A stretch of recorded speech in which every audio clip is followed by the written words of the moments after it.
This is a TLC recording. The Great Gatsby by F. Scott Fitzgerald. Chapter 1. In my younger and more vulnerable years, my father gave me some advice that I've been turning over in my mind ever since. Whenever you feel like criticizing anyone, he told me, just remember that all the people in this world haven't had the advantages that you've had. He didn't say any more, but we've always been unusually communicative in a reserved way, and I understood that he meant a great deal more than that. In consequence, I'm inclined to reserve all judgments, a habit that has opened up many curious natures to me and also made me the victim of not a few veteran bores. The abnormal mind is quick to detect and attach itself to this quality when it appears in a normal person, and so it came about that in college I was unjustly accused of being a politician, because I was privy to the secret griefs of wild, unknown men. Most of the confidences were unsought. Frequently I have feigned sleep, preoccupation, or a hostile levity when I realized by some unmistakable sign that an intimate revelation was quivering on the horizon. For the intimate revelations of young men, or at least the terms in which they express them, are usually plagiaristic and marred by obvious suppressions. Reserving judgments is a matter of infinite hope.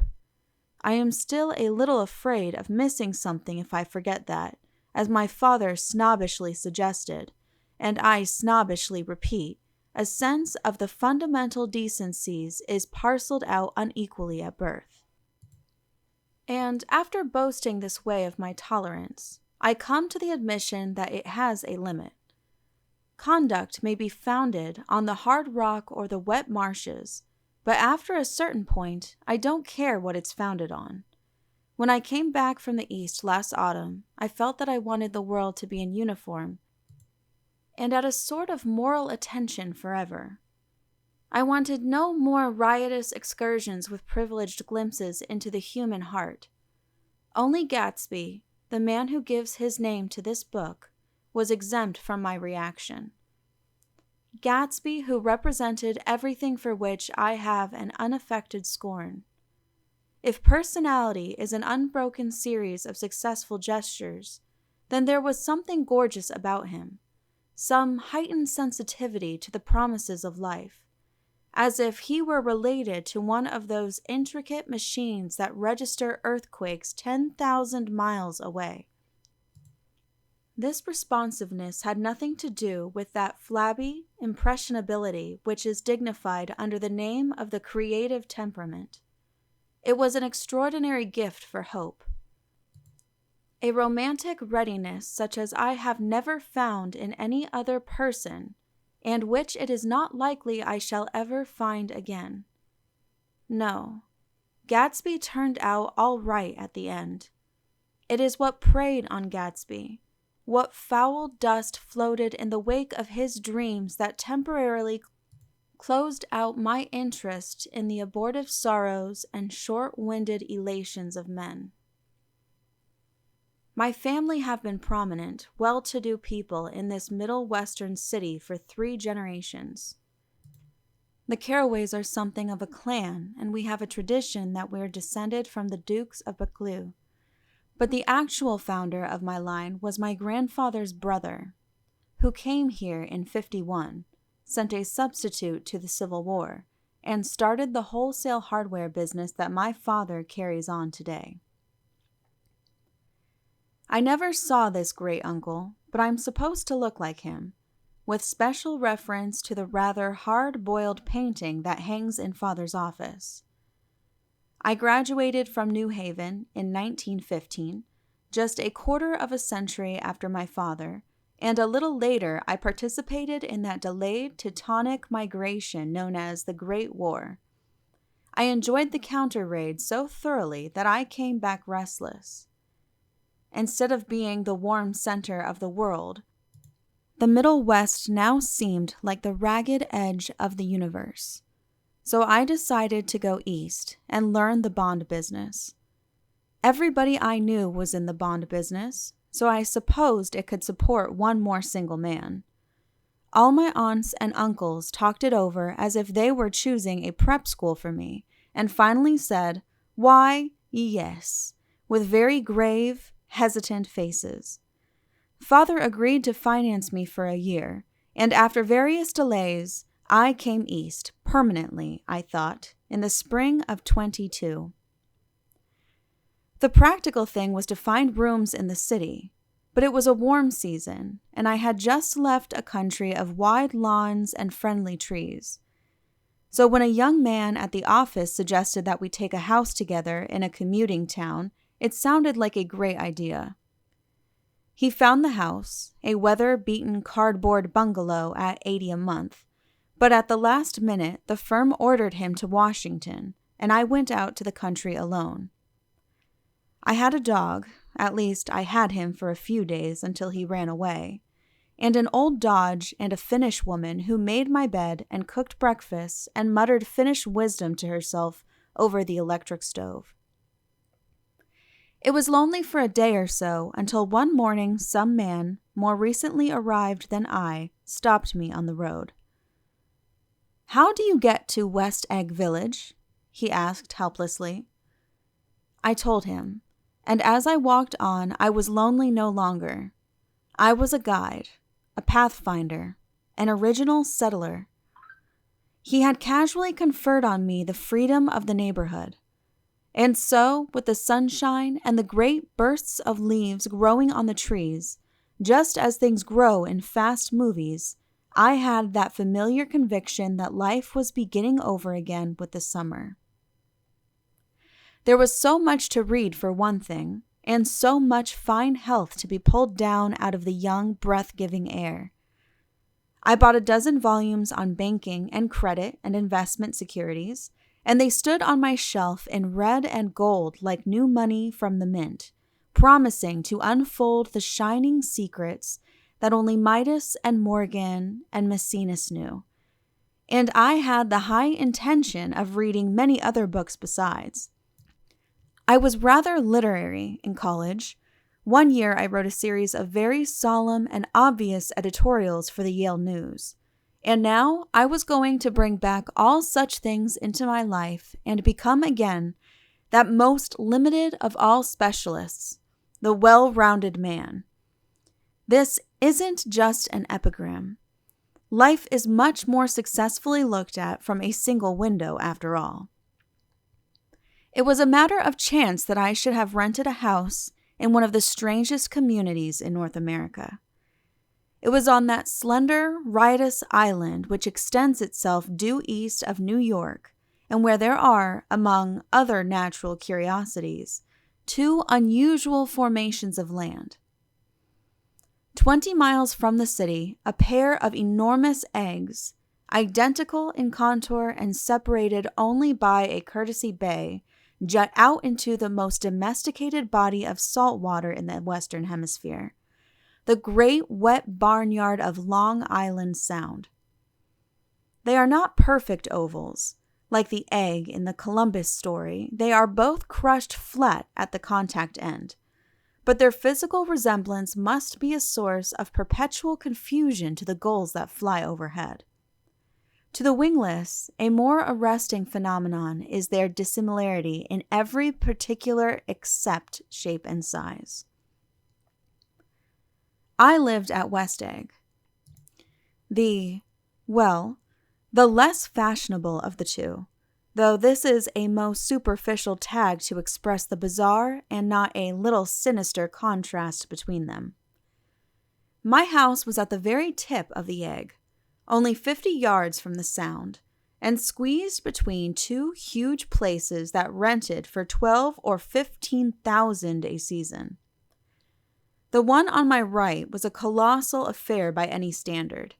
It was a factual imitation of some Hôtel de Ville in Normandy, with a tower on one side, spanking new under a thin beard of raw ivy, and a marble swimming pool, and more than 40 acres of lawn and garden. It was Gatsby's mansion, Or rather, as I didn't know Mr. Gatsby, it was a mansion inhabited by a gentleman of that name. My own house was an eyesore, but it was a small eyesore, and it had been overlooked. So I had a view of the water, a partial view of my neighbor's lawn, and the consoling proximity of millionaires, all for $80 a month. Across the Courtesy Bay, the white palaces of fashionable East Egg glittered along the water, and the history of the summer really begins on the evening I drove over there to have dinner with the Tom Buchanans. Daisy was my second cousin once removed, and I'd known Tom in college, and just after the war I spent 2 days with them in Chicago. Her husband, among various physical accomplishments, had been one of the most powerful ends that ever played football at New Haven, a national figure in a way, one of those men who reach such an acute, limited excellence at 21 that everything afterward savors of anticlimax. His family were enormously wealthy. Even in college, his freedom with money was a matter for reproach. But now he'd left Chicago and come east in a fashion that rather took your breath away. For instance, he'd bought down a string of polo ponies from Lake Forest. It was hard to realize that a man in my own generation was wealthy enough to do that. Why they came east, I don't know. They had spent a year in France for no particular reason, and then drifted here and there unrestfully wherever people played polo and were rich together. This was a permanent move, said Daisy over the telephone, and I didn't believe it. I had no sight into Daisy's heart, but I felt that Tom would drift on forever, seeking a little wistfully for the dramatic turbulence of some irrecoverable football game. And so it happened that on a warm, windy evening, I drove over to East Egg to see 2 old friends whom I scarcely knew at all. Their house was even more elaborate than I expected. A cheerful red and white Georgian colonial mansion overlooking the bay. The lawn started at the beach and ran toward the front door for 1/4 of a mile, jumping over sundials and brick walks and burning gardens. Finally, when it reached the house, drifting up the side in bright vines as though from the momentum of its run. The front was broken by a line of French doors, glowing now with reflected gold, and wide open to the warm, windy afternoon. And Tom Buchanan, in riding clothes, was standing with his legs apart on the front porch. He had changed since his New Haven years. Now he was a sturdy, straw-haired man of 30, with a rather hard mouth and a supercilious manner.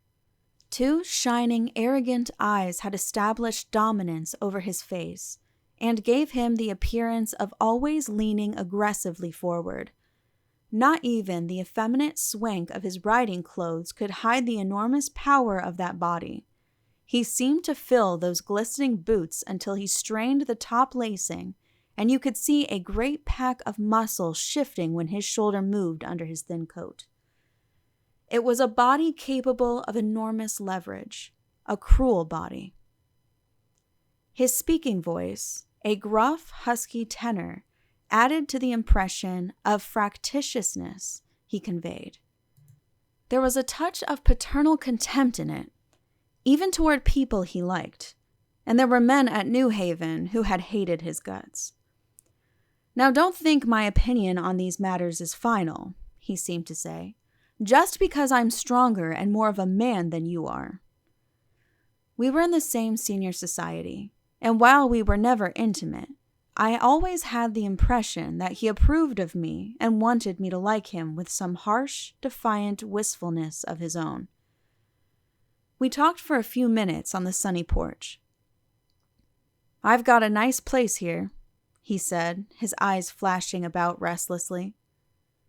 Turning me around by one arm, he moved a broad, flat hand along the front vista, including in its sweep a sunken Italian garden, a half-acre of deep, pungent roses, and a snub-nosed motorboat that bumped the tide offshore. It belonged to Domain, the oil man. He turned me around again, politely and abruptly. We'll go inside. We walked through a high hallway into a bright, rosy-colored space, fragilely bound into the house by French doors at either end. The windows were ajar and gleaming white against the fresh grass outside that seemed to grow a little way into the house. A breeze blew through the room, blew curtains in at one end and out the other like pale flags, twisting them up and toward the frosted wedding cake of the ceiling, and then rippled over the wine-colored rug, making a shadow on it as wind does on the sea. The only completely stationary object in the room was an enormous couch on which two young women were buoyed up as though upon an anchored balloon. They were both in white, and their dresses were rippling and fluttering as if they had just been blown back in after a short flight around the house. I must have stood for a few moments listening to the whip and snap of the curtains and the groan of a picture on the wall.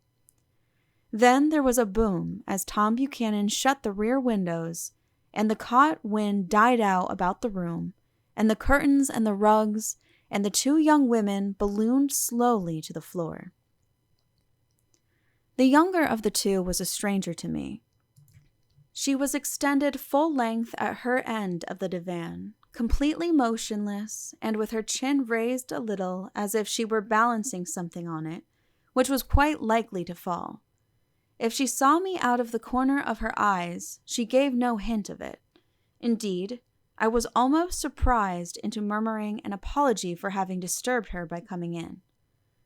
The other girl, Daisy, made an attempt to rise. She leaned slightly forward with a conscientious expression. Then she laughed, an absurd, charming little laugh, and I laughed too, and came forward into the room. I'm paralyzed with happiness. She laughed again, as if she said something very witty, and held my hand for a moment, looking up into my face, promising that there was no one in the world she so much wanted to see. That was a way she had. She hinted in a murmur that the surname of the balancing girl was Baker. I've heard it said that Daisy's murmur was only to make people lean towards her, an irrelevant criticism that made it no less charming. At any rate, Miss Baker's lips fluttered. She nodded at me almost imperceptibly, and then quickly tipped her head back again. The object she was balancing had obviously tottered a little and given her something of a fright. Again, a sort of apology arose to my lips. Almost any exhibition of complete self-sufficiency draws a stunned tribute from me. I looked back at my cousin, who began to ask me questions in her low, thrilling voice. It was the kind of voice that the ear follows up and down, as if each speech is an arrangement of notes that will never be played again. Her face was sad and lovely, with bright things in it, bright eyes and a bright, passionate mouth. But there was an excitement in her voice that men who had cared for her found difficult to forget. A singing compulsion, a whispered, "Listen," a promise that she had done gay, exciting things just a while since, and that there were gay, exciting things hovering in the next hour. I told her how I had stopped off in Chicago for a day on my way east, and how a dozen people had sent their love through me. "Do they miss me?" she cried ecstatically.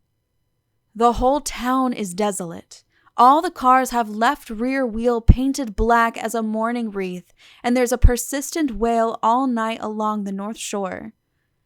"How gorgeous! Let's go back, Tom, tomorrow." Then she added, irrelevantly, "You ought to see the baby." "I'd like to." "She's asleep. She's 2 years old. Haven't you seen her?"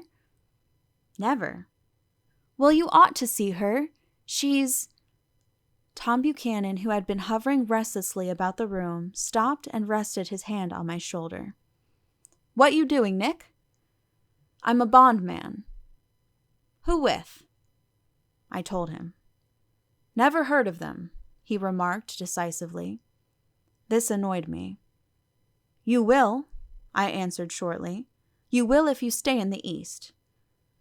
Oh, I'll stay in the East, don't you worry, he said, glancing at Daisy and then back at me, as if he were alert for something more.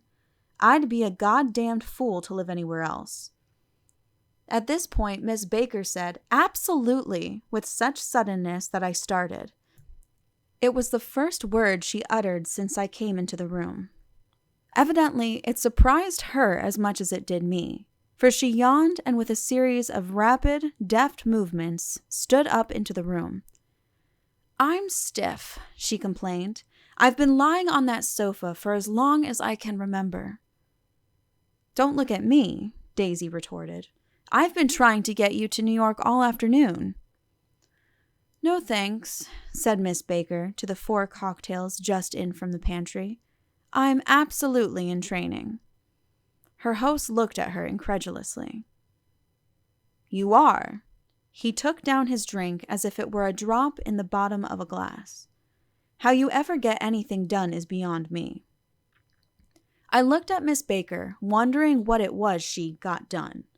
I enjoyed looking at her. She was a slender, small-breasted girl with an erect carriage, which she accentuated by throwing her body backward at the shoulders like a young cadet. Her gray, sun-strained eyes looked back at me with polite, reciprocal curiosity out of a wan, charming, discontented face. It occurred to me now that I had seen her, or a picture of her, somewhere before. You live in West Egg, she remarked contemptuously. I know somebody there. I don't know a single... You must know Gatsby. Gatsby? Demanded Daisy. What Gatsby? Before I could reply that he was my neighbor, dinner was announced. Wedging his tense arm imperatively under mine, Tom Buchanan compelled me from the room as though he were moving a checker to another square. Slenderly, languidly, their hands set lightly on their hips, the 2 young women preceded us out onto a rosy-colored porch open toward the sunset, where 4 candles flickered on the table in the diminished wind. Why candles? Objected Daisy, frowning. She snapped them out with her fingers. In 2 weeks, it'll be the longest day in the year. She looked at us all radiantly. Do you always watch for the longest day of the year and then miss it? I always watch for the longest day in the year and then miss it. We ought to plan something, yawned Miss Baker, sitting down at the table as if she were getting into bed. All right, said Daisy. What'll we plan? She turned to me helplessly. What do people plan? Before I could answer, her eyes fastened with an odd expression on her little finger. Look, she complained. I heard it. We all looked. The knuckle was black and blue. You did it, Tom, she said accusingly. I know you didn't mean to, but you did do it. That's what I get for marrying a brute of a man, a great, big, hulking physical specimen of a... I hate that word hulking, objected Tom crossly, even in kidding. Hulking, insisted Daisy. Sometimes she and Miss Baker talked at once, unobtrusively and with a bantering inconsequence that was never quite chatter, that was as cool as their white dresses and their impersonal eyes in the absence of all desire. They were here, and they accepted Tom and me, making only a polite, pleasant effort to entertain or to be entertained. They knew that presently dinner would be over, and a little later the evening too would be over, and casually put away. It was sharply different from the West, where an evening was hurried from phase to phase toward its close in a continually disappointed anticipation, or else in sheer nervous dread of the moment itself. You make me feel uncivilized, Daisy, I confessed on my second glass of corky, but rather impressive, claret. Can't you talk about crops or something? I meant nothing in particular by this remark, but it was taken up in an unexpected way. Civilization's going to pieces, broke out Tom violently.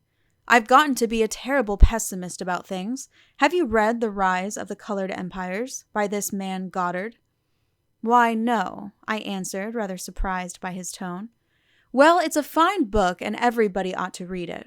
The idea is, if we don't look out, the white race will be utterly submerged. It's all scientific stuff. It's been proved. Tom's getting very profound, said Daisy with an expression of unthoughtful sadness. He reads deep books with long words in them. What was the word Well, these books are all scientific, insisted Tom, glancing at her impatiently. This fellow has worked out the whole thing.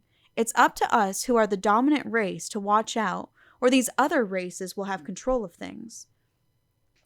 We've got to beat them down, whispered Daisy, winking ferociously toward the fervent sun.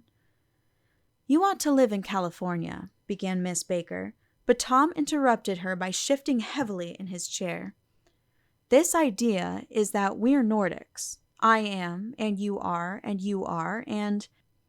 After an infinitesimal hesitation, he included Daisy with a slight nod, and she winked at me again.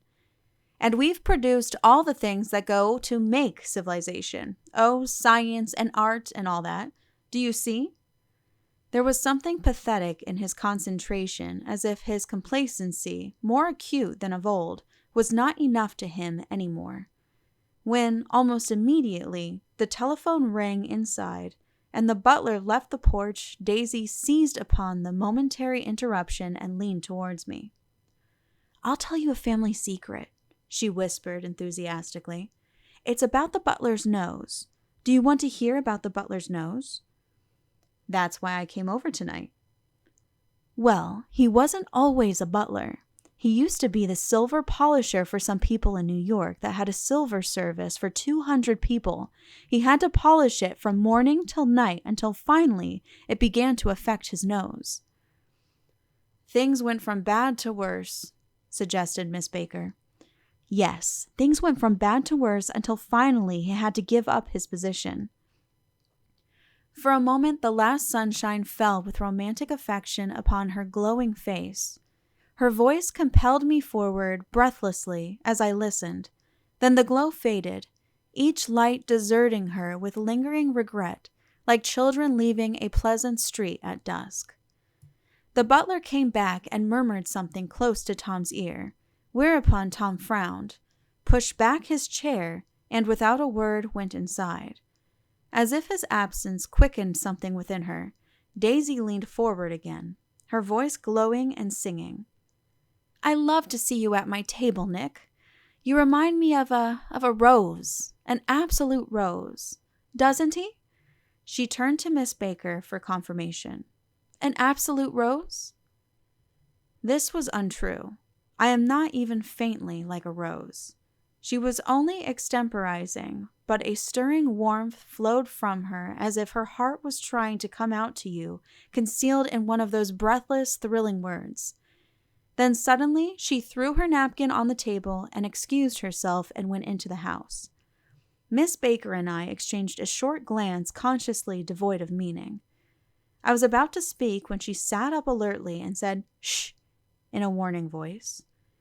A subdued, impassioned murmur was audible in the room beyond, and Miss Baker leaned forward, unashamed, trying to hear. The murmur trembled on the verge of coherence, sank down, mounted excitedly, and then ceased altogether. This Mr. Gatsby you spoke of is my neighbor, I said. Don't talk, I want to hear what happens. Is something happening? I inquired innocently. You mean to say you don't know? Said Miss Baker, honestly surprised. I thought everybody knew. I don't. Why, she said hesitantly, Tom's got some woman in New York. Got some woman? I repeated blankly. Miss Baker nodded. She might have the decency not to telephone him at dinner time, don't you think? Almost before I had grasped her meaning, there was a flutter of a dress and the crunch of leather boots, and Tom and Daisy were back at the table. It couldn't be helped, cried Daisy with tense gaiety. She sat down, glanced searchingly at Miss Baker, and then at me and continued. I looked outdoors for a minute, and it's very romantic outdoors. There's a bird on the lawn that I think must be a nightingale, come over on the Cunard or White Star Line. He's singing away, her voice sang. It's romantic, isn't it, Tom? Very romantic, he said, and then miserably to me. If it's light enough after dinner, I want to take you down to the stables. The telephone rang inside, startlingly, and as Daisy shook her head decisively at Tom, the subject of the stables, in fact all subjects, vanished into air. Among the broken fragments of the last 5 minutes at table, I remember the candles being lit again, pointlessly, and I was conscious of wanting to look squarely at every one and yet to avoid all eyes. I couldn't guess what Daisy and Tom were thinking, but I doubt if even Miss Baker, who seemed to have mastered a certain hearty skepticism, was able utterly to put this fifth guest's shrill metallic urgency out of mind. To a certain temperament, the situation might have seemed intriguing. My own instinct was to telephone immediately for the police.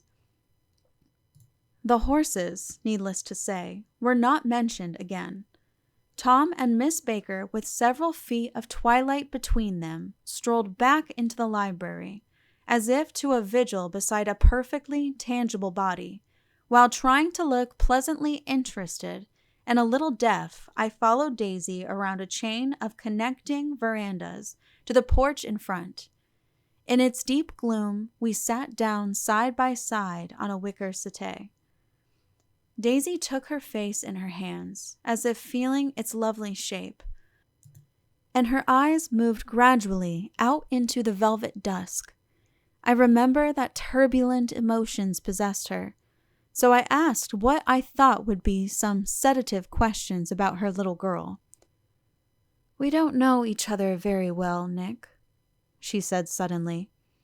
"Even if we are cousins, you didn't come to my wedding. I wasn't back from the war." "That's true," she hesitated. "Well, I've had a very bad time, Nick, and I'm pretty cynical about everything."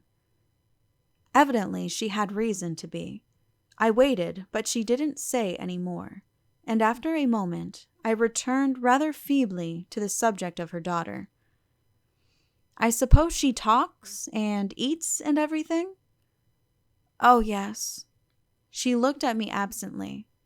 "Listen, Nick, let me tell you what I said when she was born. Would you like to hear?" "Very much." "It'll show you how I've gotten to feel about things. Well, she was less than an hour old and Tom was God knows where. I woke up out of the ether with an utterly abandoned feeling and asked the nurse right away if it was a boy or a girl. She told me it was a girl, and so I turned my head away and wept. 'All right,' I said. 'I'm glad it's a girl, and I hope she'll be a fool. That's the best thing a girl can be in this world, a beautiful little fool.' You see, I know everything's terrible anyhow," she went on in a convinced way. "Everybody thinks so, the most advanced people, and I know. I've been everywhere and seen everything and done everything." Her eyes flashed around her in a defiant way, rather like Tom's, and she laughed with thrilling scorn. "Sophisticated! God, I'm sophisticated." The instant her voice broke off, ceasing to compel my attention, my belief, I felt the basic insincerity of what she had said. It made me uneasy, as though the whole evening had been a trick of some sort to exact a contributory emotion from me. I waited, and sure enough, in a moment she looked at me with an absolute smirk on her lovely face, as if she had asserted her membership in a rather distinguished secret society to which she and Tom belonged. Inside, the crimson room bloomed with light. Tom and Miss Baker sat at either end of the long couch, and she read aloud to him from the Saturday Evening Post, the words, murmurous and uninflected, running together in a soothing tune. The lamplight, bright on his boots and dull on the autumn leaf yellow of her hair, glinted along the paper as she turned a page with a flutter of slender muscles in her arms. When we came in, she held us silent for a moment with a lifted hand. "To be continued," she said, tossing the magazine on the table, "in our very next issue." Her body asserted itself with a restless movement of her knee, and she stood up. 10 o'clock, she remarked, apparently finding the time on the ceiling. "Time for this good girl to go to bed." "Jordan's going to play in the tournament tomorrow," exclaimed Daisy, "over at Westchester." "Oh, you're Jordan Baker." I knew now why her face was familiar. Its pleasing, contemptuous expression had looked out at me from many rotogravure pictures of the sporting life at Asheville and Hot Springs and Palm Beach.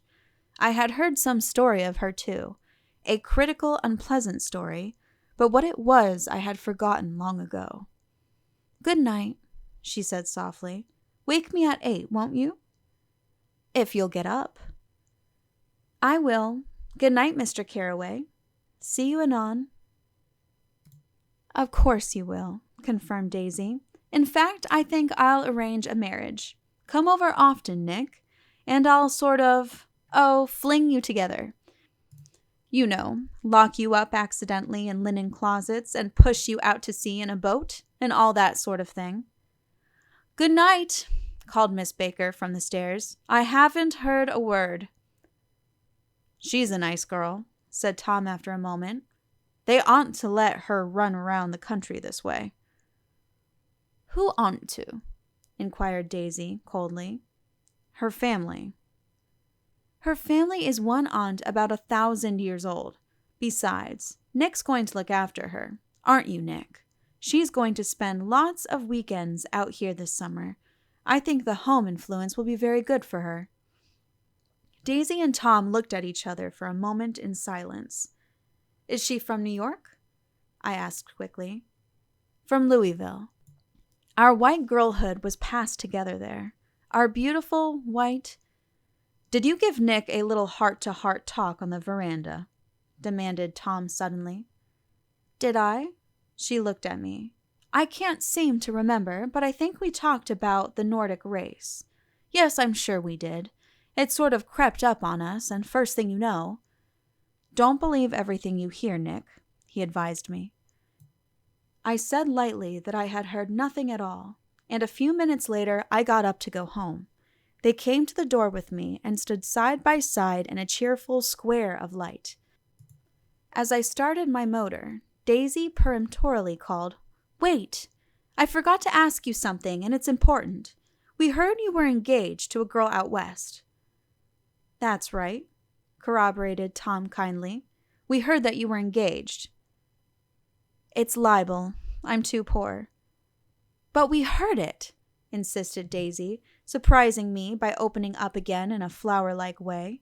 "We heard it from 3 people, so it must be true." Of course I knew what they were referring to, but I wasn't even vaguely engaged. The fact that gossip had published the banns was one of the reasons I had come east. You can't stop going with an old friend on account of rumors, and on the other hand, I had no intention of being rumored into marriage. Their interest rather touched me and made them less remotely rich. Nevertheless, I was confused and a little disgusted as I drove away. It seemed to me that the thing for Daisy to do was to rush out of the house, child in arms, but apparently there were no such intentions in her head. As for Tom, the fact that he had some woman in New York was really less surprising than that he had been depressed by a book. Something was making him nibble at the edge of stale ideas, as if his sturdy physical egotism no longer nourished his peremptory heart. Already it was deep summer on roadhouse roofs, and in front of wayside garages, where new red gas pumps sat out in pools of light, and when I reached my estate at West Egg, I ran the car under its shed and sat for a while on an abandoned grass roller in the yard. The wind had blown off. leaving a loud, bright night with wings beating in the trees and a persistent organ sound as the full bellows of the earth blew the frogs full of life. The silhouette of a moving cat wavered across the moonlight, and turning my head to watch it, I saw that I was not alone. 50 feet away, a figure had emerged from the shadow of my neighbor's mansion and was standing with his hands in his pockets, regarding the silver pepper of the stars. Something in his leisurely movements and the secure position of his feet upon the lawn suggested that it was Mr. Gatsby himself, come out to determine what share was his of our local heavens. I decided to call to him. Miss Baker had mentioned him at dinner, and that would do for an introduction. But I didn't call to him, for he gave a sudden intimation that he was content to be alone. He stretched out his arms towards the dark water in a curious way, and far as I was from him, I could have sworn he was trembling. Involuntarily, I glanced seaward and distinguished nothing except a single green light, minute and far away, that might have been the end of a dock. When I looked once more, for Gatsby he had vanished, and I was alone again in the unquiet darkness. End of Chapter 1. Please click the link below to continue on to Chapter 2. This has been a TLC recording. Thank you for listening, and please be sure to subscribe.